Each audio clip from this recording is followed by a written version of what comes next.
I'm going to kind of click away from the image, and what we're going to be doing next is inserting a screenshot.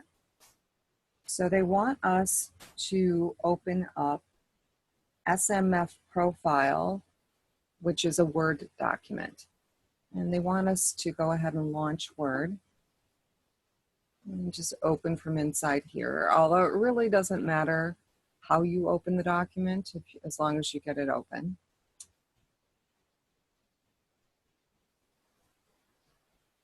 And there it is, SMF profile. I'm going to go ahead and open that.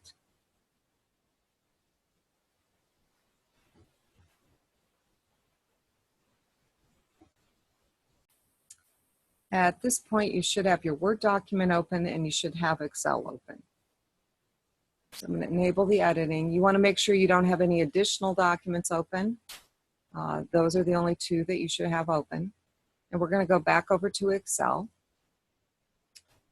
And the feature that we're going to use is built into Excel, and it's pretty nifty, and it's specifically for adding screenshots.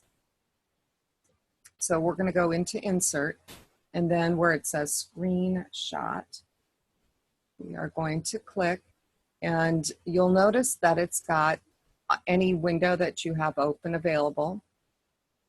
The one that we want is the Word document, and I can see it listed there. And we're going to choose screen clipping. What these first options would do is it would just bring the full picture in, just as you see it. But we want to actually be able to select the portion of the screen that we want to pull in. So we're going to do screen clipping. Okay, and that pops us right over to Word. And you'll notice there's kind of a white haze over your file because you have to left drag over the area that you want to bring into Excel. And so we're going to start in the upper left corner of this little Word table, and we're just going to left drag down to the lower right corner. And this little area that we're selecting is what gets brought into Excel. Now, what happens if you selected the wrong thing? Just delete the image. As long as it's selected, you can press the delete key, go back into Insert, and do it again, okay, until you get the correct image. Now, once you have the correct image, we are going to make a couple little adjustments to it. So in our Format ribbon, I'm going to adjust the width to 3.7. And remember, it keeps the height and width in proportion.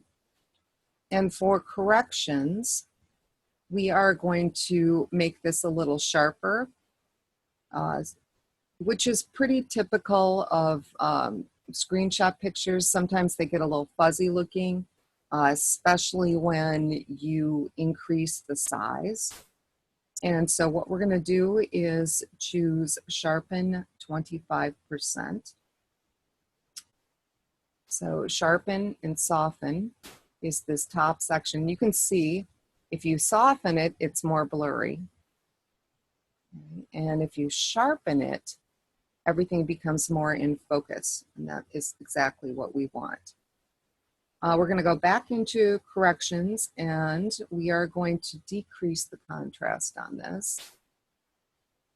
So right now, this rectangle represents where we currently are. Okay, and what we want to do is decrease contrast by 40%. The brightness we're keeping the same. Okay, so this is where we're at now. Okay, and you can see as we decrease the contrast, some of our coloring changes a little bit. So that's what we want. I'm going to go ahead and select it. And then we are going to drag this screenshot right below row 10. So we'll leave row 11 empty for a little bit of space, and then we're going to start this down here in row 12. And then they want us to actually click up in A4 and save our changes.